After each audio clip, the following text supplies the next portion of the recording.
ನಾಳೆ ಇದು ಬಹಳ ಚೆನ್ನಾಗಿದ್ರೆ ನಾವು ಸೇರ್ತೀವಿ. ಯಾರು ಕೊಡ್ತಾರೆ ಸರ್ ಇವರಿಗೆ ದುಡ್ಡು? ಫುಲ್ ಟೈಮ್ ಪ್ರಚಾರಕರಂತ ಇರ್ತಾರೆ, ಹೋಗ್ತೀರಾ? ಆ ಫುಲ್ ಟೈಮ್ ಪ್ರಚಾರಕರಿಗೆ ಇವರು ಒಂದು ವೇತನ ಕೊಡ್ತಾರೆ. ಆ ವೇತನ ಹೆಂಗ್ ಕೊಡ್ತಾ ಇದ್ದಾರೆ? ಯಾರು ಕೊಡ್ತಾ ಇದ್ದಾರೆ? ಲಕ್ಷಾಂತರ ಜನ ಪ್ರಚಾರಕರಿರಂತ ಇವರೇ ಹೇಳ್ತಾರಲ್ಲ.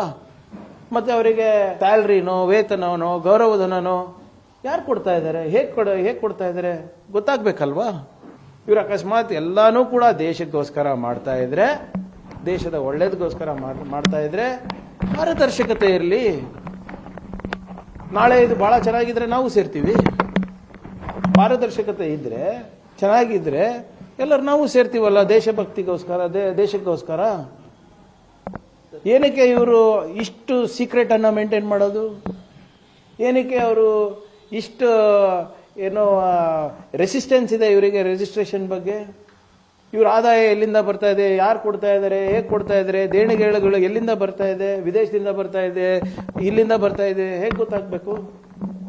ಹೇಗೆ ಇವರು ದಿನನಿತ್ಯದ ಖರ್ಚುಗಳನ್ನ ಹೇಗೆ ನೋಡ್ಕೋತಾರೆ? ಕಚೇರಿ ಖರ್ಚುಗಳನ್ನ ಹೇಗೆ ನೋಡ್ಕೋತಾರೆ ಇವರು?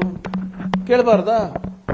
ಈಗ ಪ್ರೆಸಿಡೆಂಟ್ ಇರ್ಬೋದು, ಚೀಫ್ ಜಸ್ಟಿಸ್ ಆಫ್ ಇಂಡಿಯಾ ಇರ್ಬೋದು, ಪ್ರೈಮ್ ಮಿನಿಸ್ಟರ್ ಇರ್ಬೋದು, ಮುಖ್ಯಮಂತ್ರಿಗಳಿರ್ಬೋದು, ಮಂತ್ರಿಗಳಿರ್ಬೋದು, ಶಾಸಕರು ಇರ್ಬೋದು, ಇವರೆಲ್ಲರೂ ಕೂಡ 6 ತಿಂಗಳಿಗೆ ಲೋಕಾಯುಕ್ತಕ್ಕೆ ನಾವು ರಿಪೋರ್ಟ್ ಕೊಡ್ಬೇಕಲ್ವಾ? ನಮ್ಮ ಅಸೆಟ್ ಎಷ್ಟಾಗಿದೆ, ಸ್ಯಾಲ್ರಿಗಿಂತ ಮೀರ್ ಜಾಸ್ತಿ ಆಗಿದೆಯಾ ಇಲ್ವಾ? ಇವ್ರು ಯಾಕ್ರಿ ಕೊಡಬಾರ್ದು? ಆಮೇಲೆ ಯಾಕೆ ಇವರಿಗೆ ಅಡ್ವಾನ್ಸ್ಡ್ ಸೆಕ್ಯೂರಿಟಿ ಲಯಸನ್ ಪ್ರೋಟೋಕಾಲ್ ಇದೆ?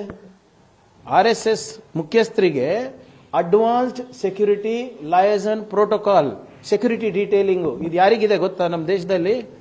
ಅಮಿತ್ ಶಾ ಅವರಿಗೆ, ಮಿನಿಸ್ಟರ್ ಆಫ್ ಎಕ್ಸ್ಟರ್ನಲ್ ಅಫೇರ್ಸ್ಗೆ, ಮತ್ತೆ ಪ್ರಧಾನ ಮಂತ್ರಿಗಳಿಗೆ.